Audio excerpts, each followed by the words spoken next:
The Abbott Labs ID Now molecular COVID-19 test is rolling out today. Todd Latz is the CEO of GoHealth Urgent Care, one of the first urgent care operations to implement the test. It is available in GoHealth locations in San Francisco and Portland beginning today. You got some of the tests.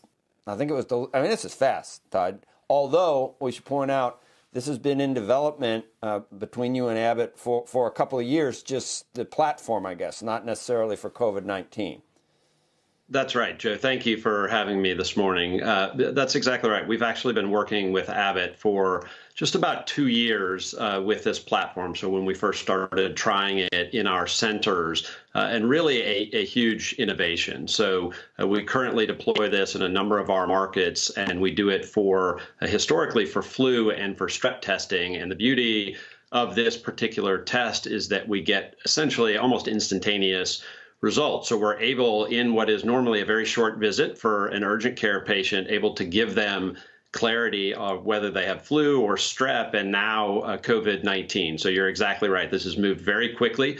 We're one of the very first to get a shipment of, or 2 shipments for our San Francisco and our Portland markets of this test. We will roll it out in full scale this morning when we open on the West Coast, but I'm really pleased to tell you that we actually had an opportunity last evening at the end of the day in our San Francisco market in our Dignity Health GoHealth partnership to utilize the test. So the first patient that took it, we knew within 4.5 minutes that patient was positive for COVID-19. And the huge innovation there is the ability from a care perspective for our doctor in this case to share that result with the patient in that same visit and talk about a care program and pathway. So calm that patient's fears, help them understand what's going on, and then be able to talk about what happens next, all in that same visit. We've talked about it, Todd, that heretofore, and I hope this goes everywhere quickly, but if it was going to be days and days and days, a lot of healthcare professionals have to assume the person is positive, whether he is or not. So all the PPE, all the medical equipment, all the personal protection equipment and masks, you have to use it for a person that in a week you find out may or may not have had it. They're not wasting anything in this way, and people that don't have it, you can, you don't have to worry about it. The false negatives that we've seen, is it with the other testing? Is that a problem here as well? Can it test negative, and then as the symptoms get worse, could you retest with the Abbott test and all of a sudden test positive a couple of days later?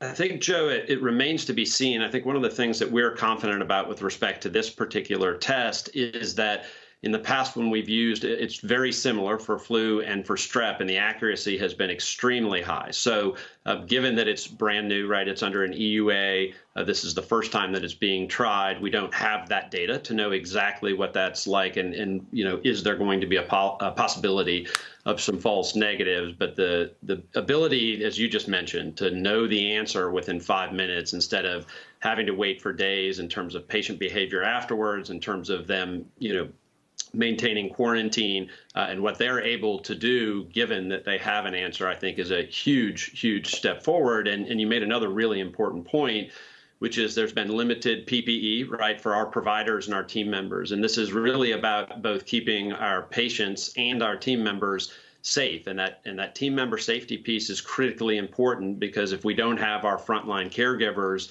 which we're very fortunate to have great ones across the country, then we can't deal with this COVID-19 crisis and fight it the way that we want to. So we think, again, a huge innovation, and we've done a number of other things to try to advance that. So the way we'll be rolling this out is through a virtual visit. So we've ramped up our virtual visits in a number of our markets. We'll be across the country here very shortly, and it's a great screening tool. So a patient goes through a virtual visit first. The provider, this is just like a regular urgent care visit, but it's done through video, 2-way video, live. And it gives us the ability to screen for patients. Obviously, as you're likely aware, the screening criteria have moved around quite a bit. And so that's one of the dynamic natures of what we're dealing with here. But the process will be, you'll go through a video visit.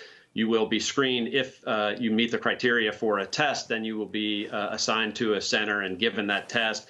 We do this curbside to try to minimize the exposure for both our team members and the patient themselves. So we'll be done on the curb in their car. Is something we pioneered in our North Carolina market with our Novant Health GoHealth partnership. And so given that you're seeing an image of it right now, given that ability, it both is more safe for our patients and for our team members, and it helps us protect PPE so that we know we have enough to get through what we're going to have to get through over the next several weeks and perhaps months.